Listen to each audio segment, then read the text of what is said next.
Book दी जाती है, खाता खोला जाता है, तो उसमें कहते हैं कि इसमें कुछ ना कुछ डालते रहना, नहीं तो क्या होगा, ये खाता बंद हो जाएगा। बोलते हैं ना ऐसा। ऐसे ही ये भागवत रूपी जो बैंक है, यहाँ भी यही कहा जाता है कि कबीरा सब जग निर्धना, कबीरा सब जग निर्धना, धनवंता नहीं कोई, धनवंता सोई जानिए, जागो राम धन होई। इस जगत में आप बैंक का बैलेंस बढ़ाएंगे तो भगवान की नजरों में आप गरीब हैं। भगवान की नजरों में अमीर कौन है? जिसने हरि नाम रूपी संपत्ति का संग्रह किया है, जिसने प्रभु नाम रूपी संपत्ति का संग्रह किया है। ये बैंक बैलेंस हमें प्रभु का दर्शन कराने वाला नहीं है। अगर भगवान का दर्शन करना चाहते हैं तो हमें हरि नाम रूपी संपत्ति, जो ये भागवत रूपी बैंक में आपका खाता खोला गया है, इसमें जितना आप डालते रहेंगे प्रभु नाम रूपी धन, उस धन के द्वारा जो है हमें भगवान के दर्शन अवश्य होंगे।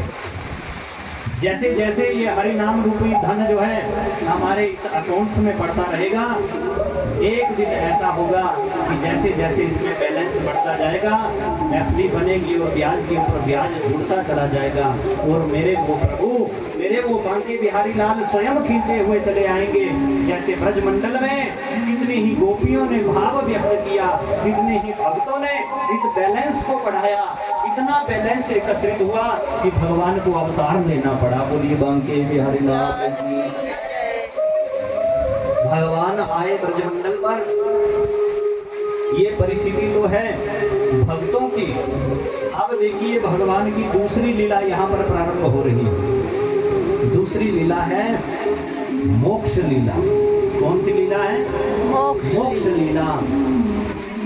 बड़ा सुंदर भाव है।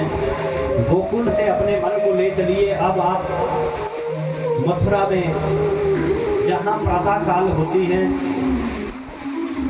यहाँ गोकुल में तो खुशियों की लहर उठी है, लेकिन कंस के यहाँ पर सब लोग जो हैं परेशान हैं। कंस जो है घबराया है। एक जो है सभा बिठाई गई और उस सभा में आपातकालीन बैठक बुलाई गई, जिसमें निर्णय लिया गया। कंस ने आदेश दिया कि ब्रजमंडल पर जितने बालक बालिकाओं का जन्म हुआ है सबकी हत्या कर दी, सबको मार डालिए। एक व्यक्ति ने कहा, महाराज आप ये करने को जा रहे हैं, लेकिन प्रजा के लोग क्या कहेंगे? जब हर घर के दीपक बुझेंगे तो सब लोग कहेंगे कि कंस का अत्याचार बढ़ गया है, इसलिए आप इस काम को कीजिए, लेकिन योजना बना करके कीजिए। योजनाबद्ध तरीके से जब कार्य होगा किसी को पता भी नहीं चलेगा। कंस ने कहा, मैं समझ नहीं रहा क्या कह रहे हो। महाराज इस समय जो है आप कोई भी निर्णय लीजिए एकाग्रचित्त होकर कीजिए, और शाम दाम दंड भेद जो नीति अपनानी पड़े अपनाइए, किसी को पता भी नहीं चलेगा और सब बालक बालिकाओं की हत्या भी हो जाएगी। कंस ने कहा, वो कैसे? महाराज हमारी सभा में एक नारी है, एक कन्या ऐसी है जो अपना भेष बदल सकती है, मायावी है, नाम है पूतना। ये अपने स्तनों में कालकूट नाम का विष हमारे यहाँ पर बहुत पड़ा है। अपने स्तनों पर लगा करके जाएगी और चुपचाप बालकों को पिला देगी, और बस विष का पान करते ही सब बालकों की हत्या हो जाएगी। कंस ने कहा, बिल्कुल सही कहा। पूतना जो है देखने में थोड़ा लंबी है, विकराल जिसका शरीर है, घूंघट डाल करके अपने स्तनों में कालकूट नाम का भयानक विष लगा करके निकल गई, और ब्रजमंडल में ना जाने कितने बालक बालिकाओं की हत्या कर दी। कितने ही घर के दीपक बुझ गए, कितने लोग चिल्ला रहे हैं, चीख रहे हैं कि ना जाने कौन सा रोग इस ब्रजमंडल पर आ गया है, मथुरा में, ब्रज में। कि जिसके कारण कितने ही बालक बालिकाओं का पता ही नहीं चल रहा। ऐसे करते करते बहुत से बालक बालिकाओं की उसने हत्या करी और नंद भवन के बाहर खड़ी, जहां पर उसने देखा कई लोग भीतर से बाहर आ रहे हैं, कई लोग भीतर जा रहे हैं। पूछा यहाँ क्या चल रहा है?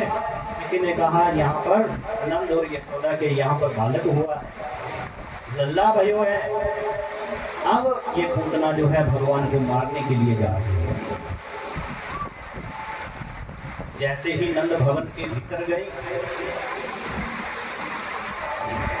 आगे जाकर क्या देखा कि यशोदा मैया ने भगवान का बड़ा सुंदर श्रृंगार किया है, भगवान को बड़े सुंदर वस्त्र पहनाए हैं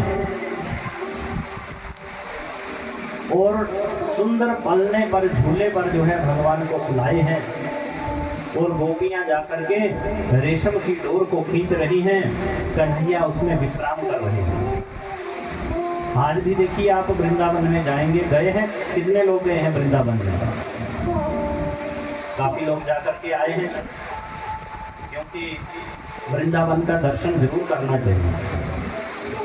वृंदावन में भगवान ने जो विविध लीला की है उनका दर्शन करने मात्र से ही जीव जो है अपने हृदय में भाव भक्ति की जागृति कर लेता है, उसके भाव जो हैं पवित्र हो जाते हैं। जो जाना चाहते हो तो यहाँ यात्रा, हमारे आदि शक्ति यात्रा समिति के अध्यक्ष विद्याधर शर्मा जी बैठे हैं हमारे गांव में, यात्रा लेकर के जाते हैं। वृंदावन की यात्रा जाती है, चार धाम की यात्रा, द्वादश ज्योतिर्लिंगों की यात्रा। जो भी जाना चाहते हो, अभी सितंबर अक्टूबर में जो है काफ़ी 5-7 गाड़ियां जो है वो जा रही हैं। कई लोगों ने बुकिंग भी करा रखी है, कोई जाने का इच्छुक हो तो इनसे संपर्क कर सकते हैं। बड़ी अच्छी सुविधा दी जाती है जिसमें गाड़ियों की व्यवस्था रहती है। मुझे लगता है यहाँ ये परिवार के भी जो माता पिता हैं श्री नरपत लारिया जी और इनके धर्मपत्नी, ये भी जो है चार धाम की यात्रा इन्हीं के साथ करके आए हैं। और कल परसों भी मैं बैठा था तो धलारिया जी बोल रहे थे कि पता नहीं कितने समुद्रों में स्नान किया मैंने, और ये संभव तभी हो पाया, पहले तो जाने की इच्छा नहीं थी, लेकिन विद्याधर जी ने बड़े प्रेम भाव से जो है, जैसे अपने पुत्र, कोई पुत्र होता है उस चार धाम करने का भी है। आज भी आप गोकुल में जाएंगे तो वहाँ पर गुटमन गुटमन चलाया जाता है और कहते हैं कि रेशम की डोर को कीजिए, अर्थात वो गोपी का भाव व्यक्त कीजिए। आप गोपी बनेंगे तभी कन्हैया आएंगे आपके अंतःकरण। और साथ ही रमन रहती है वहाँ पर जहाँ पर भगवान ने लोट पोट की है, इस भाव से आज भी वहाँ पर लोट पोट की जाती है। उस ब्रज की पावन धरती का स्पर्श करते हुए कि प्रभु के श्री चरणों का स्पर्श किया हुआ एक कण भी हमारे शरीर में स्पर्श कर जाए तो हमारा कल्याण हो जाए। इस भाव से गोकुल में आज भी आप मंदिर में प्रवेश करेंगे तो वहां खड़े होकर नहीं चल सकते। वहां पर आपको कहा जाएगा कि बच्चों की तरह चलिए, जैसे घुटमन चलते हैं, घुटनों के बल पर ऐसे सबको चलाया जाता है।